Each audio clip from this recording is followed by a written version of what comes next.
YouTube, welcome back. It's DubDigital, and today we got a very special guest at the channel, Mr. Christopher Barnes. And he is actually the Satoshi of Eden himself, hailing all the way from the EOS blockchain platform. He's here to talk about EdenOS, which is a new governance structure proposed by Dan Larimer. And you guys know Dan Larimer, Danny Boy. So, Chris, welcome to the channel. Glad to have you here. Thanks, man. It's a pleasure to be here. And I have to just correct one thing. I am not the official Eden winner, Satoshi guy. It was just the mock election. So we had one successful test election, and I was the interim winner of that one. But the real deal is coming hopefully a few months from now, and that'll be for some big money prizes too. And then the true Satoshi will be crowned. Guys, he's as official as he can get right now. So, you know. But anyway, man, it's still cool, and it's very cool to have you on the channel to get a really up close and personal view of EdenOS. I'm thinking you're as close as you can get at this point. And before we get into that, though, can you tell us a little bit about yourself and how you got into crypto and what got you involved with EOS? Yeah, sure, man. So let's see. I learned about crypto listening to Andreas Antonopoulos on the Joe Rogan Experience, and hearing him talk about banking the unbanked and just this disruption of legacy financial institutions. And I was hooked. Love the idea of free money, hard money, and kind of taking back some control. And then I was a BTC maximalist straight through the Ethereum launch. I didn't like the pre-mine. I didn't like any of that. I was at a Bitcoin Expo in Toronto in 2014 when Ethereum was just basically being announced, and I still didn't buy any. I was like, no pre-mine for me. I don't like that. I was wrong. I should have bought some. But I stuck with it as a maxi until I learned about EOS. EOS was the first coin where I actually decided to sell some Bitcoin and buy another token. And what really got me there was listening to what Dan Larimer, the architect of EOS essentially, and his sort of mission of securing life, liberty, property, and justice for all. So both Bitcoin and EOS seem to have captured me more from a philosophical perspective than just to, get heavy bags. Sure. Yeah. And then now with EdenOS, Dan's next incarnation, it's sort of the next step in that sort of philosophical path where now it's like a new method that he's invented to select leaders and a new way to do democracy, kind of. Awesome.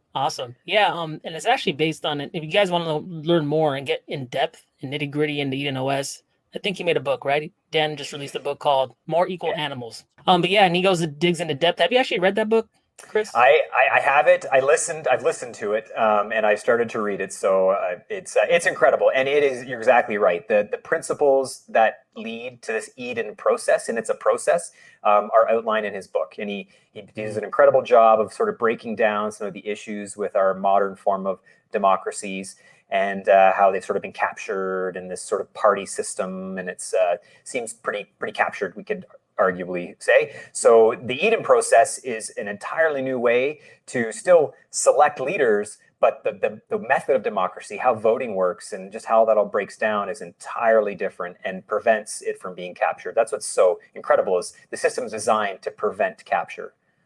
Well, awesome. Since you already got into it a little bit, can you walk us through just the basic structure of EdenOS for people who aren't very familiar with it? Yeah, absolutely. So I like this analogy.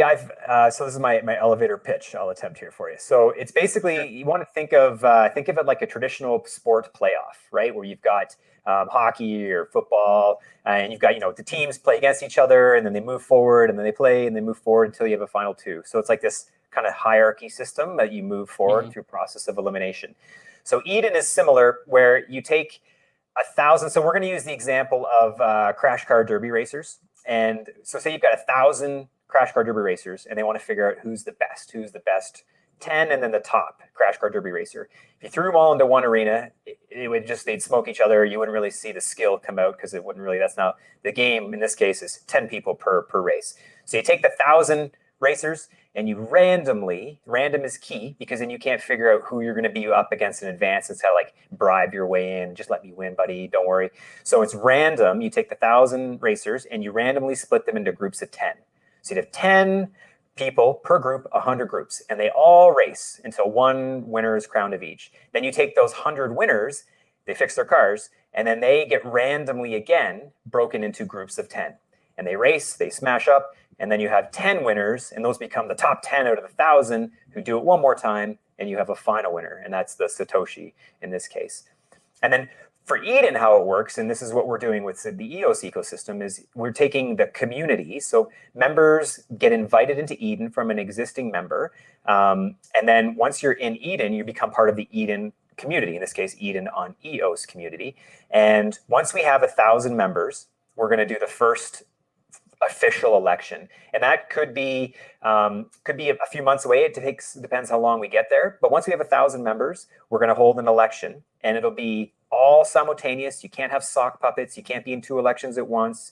1,000 people join a big video call, and they get randomly split into groups of 10. And you're basically, it could be even less than 10. It doesn't have to be 10. We did 4 people per group on the mock that I did. So it could be just 4 people, but you basically get in your random groups. They're all randomized, and you basically debate for about 50 minutes, all occurring at the same time, the first round. And you try to decide amongst yourselves in your group who is best to represent that group, who has a good idea that they think would benefit the EOS community, who's the most trustworthy, who seems to have qualities of transparency that could be checked based on how they interact in Telegram or in Twitter or their EOS account.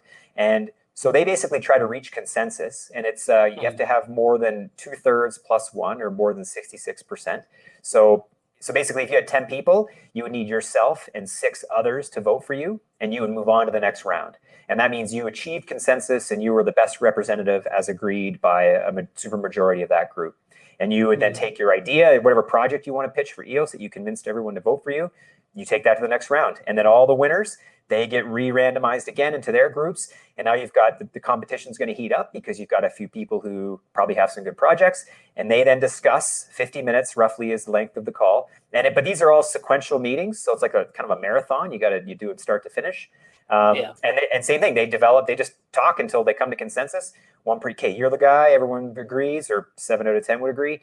And they move on to the next round. The final round, where it's like the last round of deliberations, that's called the board. And they'll have the most money. So the way the money works too is the Satoshi, the winner, will have the most of the prize. And then the next round will have some money as well. And even the one below that. Ideally, if the funding is where we think it'll be, which will be in the millions of dollars, there'll be about 100 people who will receive funding. And the Satoshi could have, a few $100 grand. It did not worked out yet, but it'll be a lot of money for Satoshi, 100 grand or so maybe for the next round, 10 grand or so for the next, and all paid in EOS, obviously. This is very much focused on EOS. And those who are coming through, the whole point is we want to build products and services that improve the EOS community and improve our interactions with the community, and increase adoption, and, onboarding, wallets, education. This is the main focus of kind of what Eden on EOS is meant to do. That's awesome, and kind of organically just breeds a sense of trust, right? Because it's all self-down selected by actually the candidates themselves. So that's actually pretty interesting. Yeah, man, that's actually my take on this whole Eden process. Like the method of breaking people up and randomly is like that's the Eden process, right? So it's like just a system to do this. But I personally think that this whole process selects for trust. Like the problem it's solving for is, who do you trust? Because what'll happen is it's all based on reputation. And you would think, the popular people, the OGs in the space are the ones who are always going to make it to the top. And yeah, they'll probably do well. But if they weren't trustworthy, if they've done something to rip people off and it's known, it doesn't matter how popular you are. If you've broken trust, then you're not going to be trusted in subsequent elections. And the thing with these elections too is they're all recorded. So every single one of these video calls is recorded and uploaded to IPFS. So there's always going to be an ability to look back. Hey, well, what exactly did you say you were going to do? And then you measure, well, what did you actually do? Well, no, you didn't do this. You said you were going to do that. You were going to use an MSIG when you received the funds, so you couldn't just pocket it all on your own account. You were going to use an MSIG from the board, for example, which is what I did when I won the 1,000 EOS in the mock trial. We took the 1,000 funds, I did 1,000 EOS. I could have said, yes, please deposit to my Chris Barnes account and I'll pay it as I promised I would. But we decided not to, and we did a multi-sig, because EOS is an incredibly powerful platform to do these basic multi-sigs and weight voting. So we did that, and the funds went to a multi-sig, and then we, through the board, the 4 of us would have to sign a transaction to approve a spend, which is probably a good best practice for future winners. That's awesome. And you bring up a good point. Even if some bad apples get through, over time, they won't keep showing up. So it's like a self-regulating kind of process in that sense. As long, yeah, they can show up all they want, but if people are aware of their misdeeds, they're gonna have a really hard time trying to convince people, right? Even Yeah, if they were, you could enter and say, hey, everybody, look, I know it's being recorded. I mean, whatever, but I'm gonna pay y'all off. I mean, it's fine. I'll pay you off. Okay, you can try that, but later on, everyone's going to watch, and the people who agreed to your bribe is going to be known, and the people, and even if you try to like find them all quickly in Telegram and do like a side hustle, and it might be kind of obvious in why people decided to vote for you if your arguments weren't compelling at all. It's like, well, wow, for how come sure. everybody's voting for this guy? So I mean, it's all there. So transparency is going to be. This is where it's so neat because in the current, think of any system where you select leaders. How transparent is it really? I mean, never mind voting systems and all that, which can be, arguably have been gamed, who knows? But regardless, just even the discussions and the deliberations that go between people to make a decision, this is like fully there for everyone to see. And everything you said you were going to do, and all the questions that people asked of you, I mean, that's all there. All your answers are there. So you'll have a hard time being disingenuous and then essentially breaking trust and then still being trusted in future elections. So yeah, you might get away on one time. You'll get some funding and you go to Bahamas, but it'll be the last time. And I really doubt that people won't just randomly trust somebody to get up to the high money rounds if there isn't some sort of, can we really trust you with the money? Like, what do we really know you? What's your background? So I think it'll be a good exercise, and that's a good reason people who want to join Eden to start developing that trust, start to get out there and interact with the community, so you can start to develop some relationships and start to have people trust you, which is hard. And Digital community, right? Tough to trust people in the digital world. And the only way to get into Eden or be a candidate for it is to be invited by a previous member, correct? Yeah, exactly. Yeah. So to be in the official Eden, you would want to, join. There's, the EOS Telegram channel. There's lots of pin messages and people who are starting. We're up to just shy of 50 members now. So it's still very early. The max per group is 10,000. And there will be other Edens, right? The other thing is this particular version of Eden on EOS is English speaking, which, that's not accessible to Korean speaking or Spanish. So there will be other Edens on EOS. There will be a Chinese, a Korean, a Spanish, a German. There'll be all these other Edens that will form, and they'll sort of interact with each other and become a sort of democracy of democracies, where they'll all be looking for funding. One of the funding proposals that is being most looked at is a small increase in token inflation from the block producers. So 0.25%, which is quite nominal. And inflation in and of itself isn't a bad thing. It just depends how it's used. So of all the purposes to take some inflation, so it's community money, right? When you inflate the currency, you devalue everyone else's holdings. But if that small inflation gets funneled back into projects that improve and increase the ecosystem, I think we'll see some definite returns on that. Besides the fact that the Eden group itself, the board, for example, because I believe it solves for trust, it adds this sort of trust layer in blockchain governance, which has been a huge problem, especially a blockchain like EOS that is sort of predicated on this idea of intent of code is law versus code is law. When you have intent of code is law, that always begs the question, who gets to determine what the intent was and if it was broken? Who is this trusted third party that gets to arbitrate? And that was a big issue when EOS first launched, this ECAF, the EOS AO Core Arbitration Forum. Who were those guys? Who put them in place? And could they be bribed? I mean, who's to say that they're to be trusted? So this, I think, really solves for that, because you have a community of EOS people who are known, who are on camera, who do elections after elections, and you get to really know people. They become the group that you trust. And even though you'll have elections every 6 months or a year, or even as frequently as every month, depending on dynamics, but it's the fact that as long as the process solves for trust, intent of code of law disputes can hopefully still be able to leverage that trusted group, whomever they might be at the time. Sure. And you bring up a good point in regards to inflation isn't always necessarily bad, as long as it's reinvested into the protocol. It's not like inflation where we're just printing money and then giving it to the BPs themselves, or like the modern form of inflation is the central banks print to give it to commercial banks, and the Cantillon effects take over and they siphon off a little bit here and there, and it'll trickle down. You can trust us. This is the exact opposite. This takes the funding directly from the spigot and puts it right back into the community's hands. There's actually another neat idea about this whole process is how we've always heard that the blockchain has basically cryptocurrencies have disrupted financial and monetary institutions. And now I think this EdenOS system, this process, has now an opportunity to disrupt the democratic and governance institutions of the world. Because any system where you have leadership and hierarchical structures, the way that you currently are voting for people or selecting people to lead can be completely replaced with this system, where you take the community at large. It could be the entire country, it could be a community, it could be a parent-teacher council thing, it could be other cryptocurrencies who have governance issues. They can then take this same process with their community and do these elections and end up with a new type of leadership structure.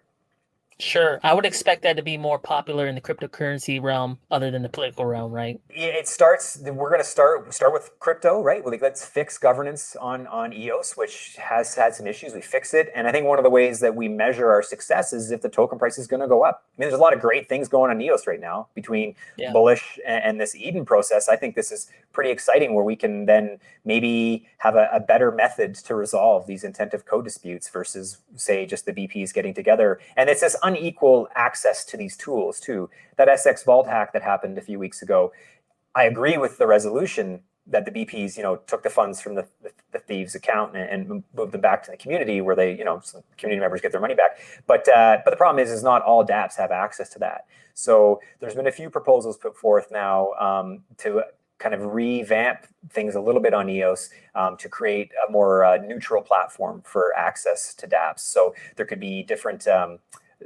time-locked contracts and things that dApps can then opt into, and then they can create an MSIG for some of these time delays to pull tokens. And on that MSIG, if there was a dispute, you can include the Eden process, the Eden board, as one of the MSIGs. So Eden can become this sort of governance as a service, where once you have this solving for trust, this trusted group, any sort of requirement of trust on a blockchain, and granted they're supposed to be trustless, but there's still code upgrades, there's still, and especially if you want to have this ability to intensive code disputes and have them resolved, Eden can create an insurance product or trusted arbiters or security experts, or even create tools for dApps to help them create these opt-in options to then give access to these special features that BPs currently, the God powers that they seem to only have. Because when you think of all the different applications that this structure could fit into in the real world, right? It's immense, right? From escrow to anything where you have to get money to and from, and there's an element of trust involved. In regards to your experience with it, because you were actually in the alpha test, as you stated before, can you walk us through your experience? I think a lot of people are interested in hearing that, how the first one went on, and what's your pros and cons, and any areas of improvement if there are any. Yeah, sure. I mean, the day before the event, I had put up a random forum post on the eoscommunity.org forum asking for anybody has a project that could benefit from 1,000 EOS, and I'll go and try to shill for you. Because I'm not a developer. I work in renewables. I love EOS, been a Genesis token holder, but I don't know how to build anything. But I wanted to participate, so I thought, okay, I'll put this forum post up. So there was probably a dozen people responded. And so one of them was an ability. John Heater from Boyd.com was going to improve the EOS powerup.io free power-up service. So if you run out of CPU and you need to power up your account for a transaction, you'd go to this website that he put up, enter your account name, and you get a free transaction or a bit of CPO for a couple transactions. So he was going to improve the functionality of that by building a Telegram and Discord bot. So you could just rate in Telegram, just go to a bot, enter your account name there, and have it power up. So that was the idea. So 1,000 EOS, it was 10 grand at the time. He's like, put 10% of that into the fund, so it'll provide money for future power-ups, because it consumes a tiny amount of EOS, nothing like Ethereum. And then the 900 was going to go to him for his time to code it. So I was like, okay, cool. Day before, first time I ever messaged him on Telegram, he's like, yeah, sure, go for it. So I did. So that's one thing I would recommend. If you're going to join one of these and do this, have a plan, like have a project you're going to try to actually promote, and know exactly how you're going to spend the EOS. Be really clear about that, because obviously people should be asking you what you're going to spend it on. And then, it was pretty cool. There was 64 of us, and they broke us into groups of 4, and I didn't know anybody. And it's like, okay, first round, who here wants to actually move forward? And not everyone has to have a project. So you can join, be a member, and not actually want to promote a project. You just want to be there in the first round to just vote. just to have your voice heard. So the Cool. 3 people I were with, they didn't want to move forward, so I kind of had a shoe in. But we still talked, and they told me about what they'd like to see if I move forward and I'm stuck between and I'm not going to win and I get to pick between 2 projects. They were like encouraged. They would do what they would like to see me do. So they gave input into what I was going to do. So even though they didn't win or move up, they still felt like they had their voice was heard, which is so different than the modern. How many people don't vote because they think it's a waste of time? Well, here you participate and you just have to vote in that one little round. You get to kind of speak your mind a bit. Someone listens to what you had to say, and then they take your ideas to the next round. And so that's what I did next round. And I ended up paired up again with another guy who happened to be working sort of for the same project. So I had a pretty easy path where he decided to help me go through. So then I made it to the final round, and then it was a little more of a debate about who thought that it should. In fact, John Heater was in the last round with me as well. So I had a lot of luck with people who were basically promoting the same project in the same group, and that will happen. And certainly, I think it's encouraged that people in advance of these find a group or aggregate into a group of people who want to work on a project, and then you enter the election and you're all randomly split, and maybe you'll end up in the same room one day or same round or not, but regardless, you kind of spread out and see what happens. But it was a great experience. People, the consensus I heard from people is they really felt like their voice mattered. Like it felt like they watched the videos and they could see the person who represented them would actually speak about some of the things that they said. And I think that was one of the big takeaways. A lot of people, it was so different, where even though you might not have won, you still kind of feel like you won. Like you still feel like you had an impact and your voice meant something and it did something. And then the next one too, there's going to be another test one on Saturday, July 17th at around noon. So it's open to anybody. It doesn't have to be, you don't have to be in the Eden community. It's for EOS. So certainly I would, if you're an EOS supporter and you have some ideas for EOS and you want to be involved in the EOS blockchain, it's for that. You're not going to come in and shill an Ethereum project and expect to get voted for. So, but it's open, and it's and if you're planning to really compete and win, plan to sit at plan to be there for a couple hours, because these are subsequent rounds. So everyone's in the first set of video calls, all simultaneous, because you can't be in 2 at once. And as soon as that 50-minute band is up, the next one starts, and there's a little 10-minute break or whatever, but the next one, everyone at the same time, and the next one, and depending on how many people you have, depends on how many layers there are to get to the final. So it could be like you could basically do 10,000 people in a handful of hours. 5 hours you could be done and have it sorted. So it's also a really efficient way to have a large group of people come to consensus on one group and then one leader as well. That's really cool. So guys, 17th, I believe, if you guys are interested, come up with some good ideas and ready to bring that fire. But that's awesome, man. I think it's really cool that this whole thing went not only flawlessly, but sentiment is so important to keep a community together. Yeah. And that's something I deal with a lot of blockchains, and that's one thing that I see tears communities apart. Decisions get made, changes get coded in. Some people like it, some people don't.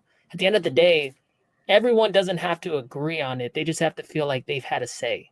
Their voice is heard, and I think that this is what sounds like what EdenOS is doing pretty well, because you can't please everyone all the time, as long as they have their chance to speak their mind. 100%. And the other really good thing for EOS in particular is, a lot of people would probably argue that EOS had this really amazing jumpstart out of the gates, right? block.one, huge ICO, and tons of money raised. And then we kind of waited, and it was like this big, and then B1 June, that was a bit of a letdown for some people, and Voice didn't turn out like, and it seems like there's a lot of what's block.one going to do next, and where EOS has been sort of almost held up on this dependency of block.one to act first. And I think Eden starts to take away, like, we don't need block.one to be successful. We don't, I mean, we want them in the community. block.one's a very, very important member of our community, and they're certainly not saying we don't want them here. But the fact that we have this disposition of being dependent on them, I think we're gonna break away from that. And Eden gives us a chance to actually do it, because now projects that want to get built and need to get built, the community is gonna build them. The community gets to have a voice, and in advance, like, hopefully people are advertising work on them to do well in advance of these actual the elections that take place. So there'll be a lot of interest that drum up, and we'll see like what's out there to get built, and we'll actually get it built. Like it's not going to be waiting for block.one, or does, what does Dan think of this, or what does block.one think of this? Are they okay with it or not? It's like, it doesn't matter if the community's okay with it, and they're only going to be okay with something if it's actually beneficial for the community. I mean, it's this whole one-to-one feedback where we get to feel empowered and actually put some money to work and build some stuff. Like, to me, it's a huge sentiment change, because now there's some actual, it's like when you don't have any focus, you're just like this flashlight of direction. It's like, yeah, you can have a rough idea where you're going, but you don't know where the hell you're going to end up, right? This is like a laser pointer now. It's going to bring all these ideas and focus them on a couple projects. Every election, a couple projects are going to get focused on and built, and then people know what's going to get built, so don't waste your time building the same thing if you see it's coming. So there's this like important communication piece. So I'm super excited for the future of EOS, with having this sort of directed, deliberate use of funds that the community gets to have an absolute say in how they're spent. Yeah, and that's a good point about block.one. Some people having a low sentiment towards their involvement with the community at some points of the timeline. However, though, just looking at it, guys, it's a decentralized project. They made the tools. We got to use the tools, and now there's a mechanism of organization to do that. So good stuff should be coming down the pike. Definitely. In regards to that, though, I think I read Dan's post when he first proposed EdenOS, and he talked about them first using Zoom, and then they'd start to migrate away from the reliance on that service. Do you know of anything where there's going to be like a video streaming project? I don't know the details, but I do know that is an intention to still manifest. Yeah, we definitely, the goal is to break away from reliance on something like Zoom and to be able to do our own thing. I don't know the ins of what they've got planned, but I do know that is certainly something that's being, I think, actively worked on. In fact, I don't know how it relates with the EOS underlying blockchain itself. But the EOS blockchain is being leveraged in terms of the Eden process. So every new member has an NFT crafted on EOS. So you get a minted NFT with your name and all your handles and your little bio, and a video, your induction video, that's on EOS. When you invite someone, that's on chain. Every person who is inviting a person, that is tracked on chain. So if there is an issue with a bad actor coming in and then filling in a whole bunch of sock puppets, it'll be obvious to see who it was, because there'll be a tree that points back to who was the original person. Because and people can get kicked out. Like Eden, once you're in, you're not in for life. Like this is a type of community where it's voluntary. So you can, not only can you leave on your own, you can secede. No one's going to force you to stay, but there's no guarantee you get to stay. If you turn out to be a bad actor and you're violating some of the general core values that EOS is trying to promote, or EdenOS is trying to promote, then you might not remain. So, which is kind of ideal, right? It's the ideal community is one where you have this sort of check and balance that the people who are in your community should be, right? Yeah. So, hey, I like that. I think that a breath of fresh air is needed every once in a while. That no matter what's going on, different minds, different ideas is always essential to continual growth, in my opinion. Okay, pretty cool, man. I think we hit that pretty good. You did mention the SX Vault hack. It's kind of reminiscent to the Ethereum DAO situation, I think of it as a blockchain. Well, I call it the blockchain for business. Corporations, big entities that handle a lot of stuff, they like this kind of stuff. The ability to actually prevent or even retrace and receive funds. Do you agree with that sentiment? I 100% do. And the thing I find, with the SX Vault hack, is the whole EOS chain was not rolled back. It's just some accounts were frozen. So EOS has a lot of these God powers, they're called, and one of them is just freezing accounts. So what could happen, what can happen in these situations is hopefully there'll be an opt-in. Like there's some new developments coming here, and hopefully this gets improved so that all dApps can have access to these powers. But basically, if an SX Vault hack, they noticed an issue, and then they got together the BPs, and the BPs locked these accounts, froze the accounts that had the stolen funds. What could have happened there is an arbitration process where now you take a trusted third party, which could be the Eden Group, who gets to then sort of arbitrate, well, was this an intent of code dispute? Like did the code not function as intended and the theft occurred? And if so, they can resolve it, right? And like you say, any big business that's going to come into the space, and are they going to rely on code as law for all their money? No way, because bugs happen. Humans write code and humans make mistakes. So it's a fool's errand to assume that there's always going to be perfect code. It does not exist. So, and I think it's also very narrow-minded. Blockchain was first introduced via Bitcoin, digital cash. And as a hard money, I do agree that immutability, to be unable to roll back and change things, immutability is very important for hard money. But we're talking about a blockchain that's meant to have real life applications to be moved and basically more efficient by putting them on a blockchain. We need to allow for mistakes. And what happens when you tokenize assets? I mean, you look at Shintai on EOS, and they're going to tokenize real life assets and even real estate. And so now, if my digital token is hacked, but I still have the physical asset, so how's that reconciled? How are you reconciling the digital hack versus what's actually going on in real life? You're foregoing that entire option, which means you're basically closing the door to this huge other application of blockchain technology. So I think people need to step outside of this maximalist point of view and only code as law is the way. And maybe it's code of law, yes, in certain applications, 100%, hard money, I agree. But code of law in real life applications and tokenizing physical assets, I don't think that's as important. And I think you need to have the flexibility to not need a hard fork to fix something and split into two communities like Ethereum and Ethereum Classic. It's one of the advantages of EOS. It's designed, Dan designed it with tons of features to make it more applicable to real life applications. And the fact that EOS can basically have soft forks. I mean, there's no hard fork required to fix things like this. It can be done within the code, and nodes don't even necessarily have to know about it. So yeah, it's far more versatile, and I think people need to kind of open their mind as to what's possible on a blockchain and maybe consider that there's more applications than just hard money. Yeah, on my channel, I like to stress the concept of interoperability, right? And based at the heart of that is there are different functions for different protocols. The reason there are different protocols is because we're trying to do different things. You don't take a hammer to every single job if you're a handyman. Right. You might have to take a screwdriver at some point or a wrench. Don't get so caught up in myopic in, hey, immutability, so on and so forth.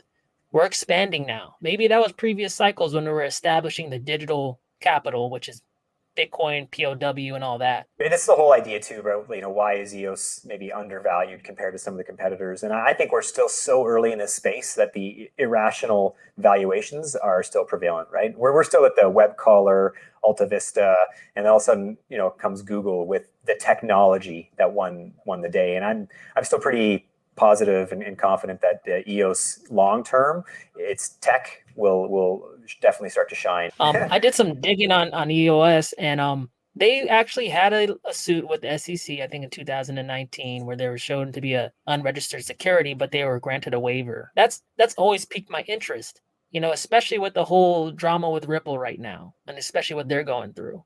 Mm-hmm. So when it comes to that, and their focus on ProFi, even with the rollout of Bullish and the investors associated with that, Peter Thiel, Mike Novogratz, I just can't shake the fact that EOS is gonna do something big. It's a sleeper. I think people are delusional if they think it's a dead project, and I think a lot of it goes back to this just negative sentiment around how it was launched. Put that behind you. Looking at the past is important if you want to learn from mistakes, absolutely. But if you just hang on to that as this just never-ending thing that you're upset about, I can't imagine what kind of person you are, because you will never have forgiven anybody and you just be chronically angry. But if you want to look forward, past be the past. B1's still around. They're still building stuff. They're still committed to doing stuff on the EOS blockchain. They still gave money to EOS Nation and EOS Asia to build, it's called Pomelo, which is a worker proposal system. So they're still giving back to the community. May not be as much as the community wants to see, but they're not done yet. block.one might also help fund some of the Eden stuff. They're still part of this. So look forward. Give up on this, I want my money back garbage. Just look forward, and what could come. We're highly undervalued compared to our market competitors, and there's still so much to come. And we still have block.one working within the EOS-IO space and tweeting, and Brendan Bloomer's talking about EOS. So it's not even, he first didn't even mention EOS half the time, and now he is. So there's a commitment there, and I think there's a lot of opportunity that people need to maybe take to consideration. Like you say, the big names that are behind it, like Peter Thiel and Novogratz, those guys aren't dummies, and they aren't ones to reveal their cards over early, right? So you got to give. There's been some nice support built on the EOS price recently, and where's that support coming from? I expect it's probably some smart money who are catching on to what might be coming, and then look how quick Dogecoin, from a basic tweet from Elon Musk, one popular influencer, has catapulted Dogecoin, So from nowhere to the top 5 or whatever the hell it is right now, right? So look how quick that happened. So you don't think that couldn't also happen to EOS if all of a sudden there's an announcement and all these big names are like, yes, this is the programmable, compliant platform we're willing to invest money on because we can actually correct for code changes and because it's actually meshing with real life institution needs and demands that we have.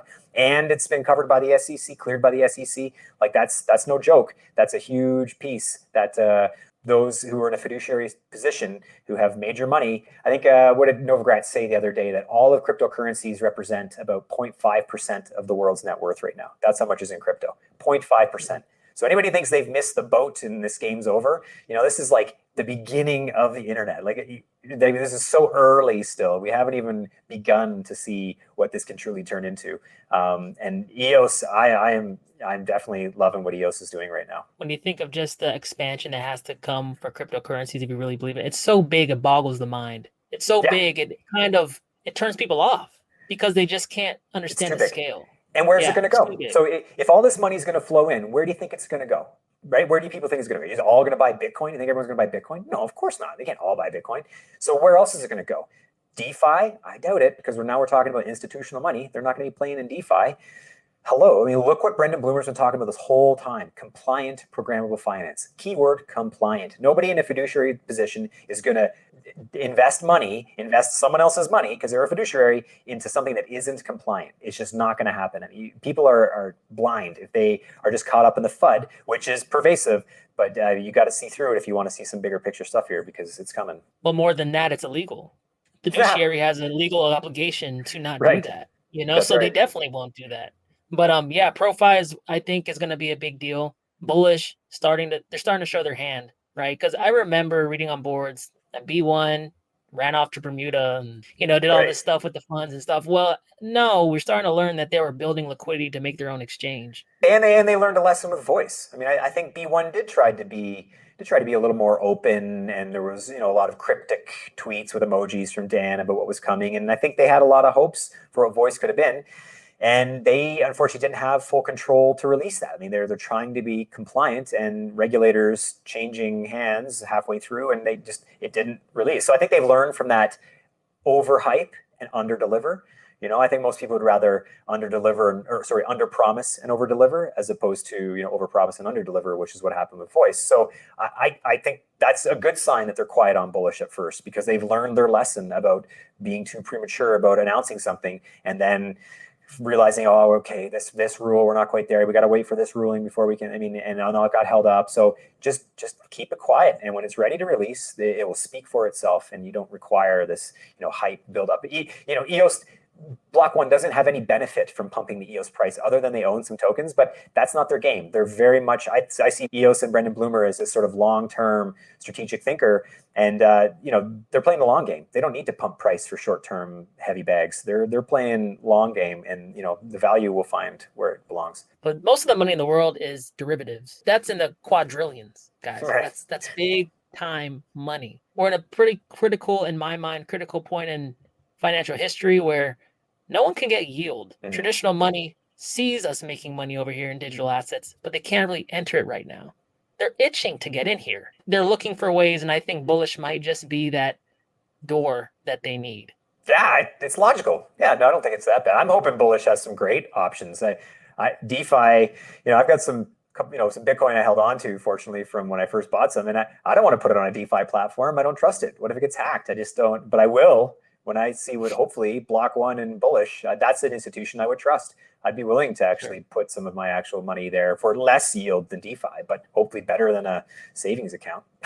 Mm-hmm, mm-hmm. And then who knows what it's going to do, but when I was thinking about the model and how this might affect the EOS token price, I was thinking like Binance. Basically, there's incentive for people to hold and use BNB within Binance. Yeah. I just think that they have to do something like that in bullish. So you have any thoughts on that, how it might affect the token price? Good question, how they're going to play it. I mean, at a minimum, we know that they're going to hash transactions on the EOS blockchain. So that'll create this. So part of what the bullish platform will be is this very transparent and traceable, fully auditable trading platform, which, good luck fully auditing the trades on Binance. I don't think you can do that, right? So is there some wash trading No. going on there? Some shady, maybe, you never know. I'm painting some tape. Who knows, right? So at least, so with bullish, the fact that they're going to hash transactions onto the EOS blockchain, it's not going to run on the EOS blockchain because there's just too much going on. It won't be able to handle it. But hashing transactions there at least shows that bullish is dependent upon the EOS blockchain on some level, which is good. So that's an encouraging sign that they're going to at least B1 still remain committed to making sure that EOS is running properly and well governed, so they can maintain this traceability via what's hashed there. I think the EOS blockchain itself too will be beneficial in that bullish is so tied to the EOSIO ecosystem. So any other EOSIO based token should have a pretty seamless way of getting onto that platform. I would really like to see some really simple listing options for some maybe more obscure EOS tokens like checks, like say even some of the like Nudex and some of these other tokens that are other exchanges could still make their way hopefully onto bullish, and as a way to increase the visibility for the smaller tokens like DApp tokens. And there's some other really great projects out there that don't get a lot of love just because they're not overly available on other exchanges. So that'd be nice to see. But how, if the EOS token is really used, I don't know. I don't know if it would be. I think it's more powerful than just the BNB. I think the value of the EOS token will appreciate, not because it necessarily has utility on bullish, but just because bullish is tied to EOS and somewhat dependent on EOS maintaining itself as a well-governed blockchain. Which again, and block.one, Brendan Bloomer's tweeted positively about Eden as well. He seems to be encouraging of this, what we're trying to do, and creating this governance layer of trust. Which again, intent of code is law, and mitigating future. I mean, that SX Vault hack was probably a great sales pitch for Brendan to go to other institutions and say, hey, when you come to our platform that uses ESIO and leveraging EOS, we can fix things if they break. Fortune 500 companies, they don't hope that a protocol will not break. They don't care about that. They want to know that if it breaks, it's going to be okay. But that's a great point in regards to listing, I guess, more nuanced tokens and coins in the EOS ecosystem. And that's an ecosystem I feel that's not extremely known about. And just to give some awareness on some, what are your favorite projects in the EOS ecosystem? My favorite one so far is got to be Checks. I really like what Checks is doing and their sort of asset tokenization. And I think that's a project that's going to have some huge legs, and just the compliance part that they're also going down that path, and being able to, I think they're doing work using a Singapore bank or Singapore, I'm not sure exactly, but that's the jurisdiction that they're applying to be able to then issue tokens and assets that are going to be basically regulatorily compliant for certain people. So that's awesome. What else do I like? IQ, I like that one. I like what those guys have been doing. That was an airdrop token, and they've done Wikipedia next, like it's a better version called Everpedia. They've done some cool things. I like some derivatives too, like you look at Wax and Telos. I mean, they're not EOS, but I still think that they're doing great things with the software, so that's awesome to see. What else do I have on my list here? Those are the main ones. I like FIO. I like what Luke Stokes did with the FIO protocol. That's another EOSIO, not EOS specific, but it's an EOSIO platform, and we're using the human readable names, and then having basically a single account name for multiple blockchains. That's pretty cool. Cool. So yeah, I think, and there's probably a lot more coming. Part of this Eden process is going to be, I think we're going to see a lot more projects that are going to make their way through the Eden process and turn into real life projects with tokens that I think is going to enrich the space a lot more. So because Eden's not a Kickstarter per se, but it can be depending on the project pitched. So interesting.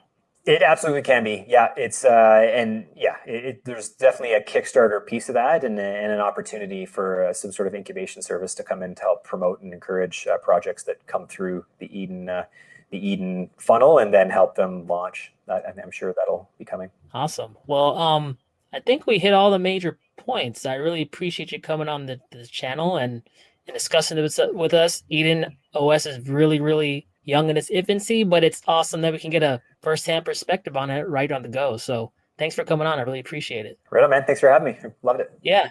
Do you have any social media handles people liked what you said, they could follow you. Yeah, I'm on Twitter at Barnzor, BARNZOOR. And then on Telegram, Chris Barnes1. Definitely a lot of the EOS channels there. We're going to start doing 3 days a week. I think it's Monday, Thursday, Saturday. We're going to do like this sort of open mic type of Zoom deal where people in the community can join in and start to get to know each other. Because part of this whole Eden thing is it's a community. I mean, it's really meant, you mentioned earlier, but the importance of community. And sometimes it seems kind of cliche. People will just throw out this like, oh, community is important, but it really is. Like blockchains are absolutely dependent on the people involved, and anybody can participate. Come into the EOS Telegram channels and come on a Monday. Tonight at 6 p.m. is the first one. It's like an open mic. People join the Zoom. Be prepared to talk for a couple minutes. Let us know about yourself, and we're just gonna cycle through people who can introduce themselves. And it's because then other thing, if you want to join and you don't really know anybody in the space, but you need to be invited, well, come on one of these open mics or one of these calls where you can just introduce yourself and people can get to know you a little bit. And then, you're not a stranger, and then someone might vouch for you. You should come too, man. Like participate, see what it's like. It's a pretty fun thing. It's a novel experience for sure. I definitely will. It'd be interesting to see for sure. But Cool. hey, Chris, it's been an honor to have you on the show. Thanks, you're a very knowledgeable person in the space, and I look forward to maybe talking to you at future dates. So until next time, it's been fun. We'll do it again.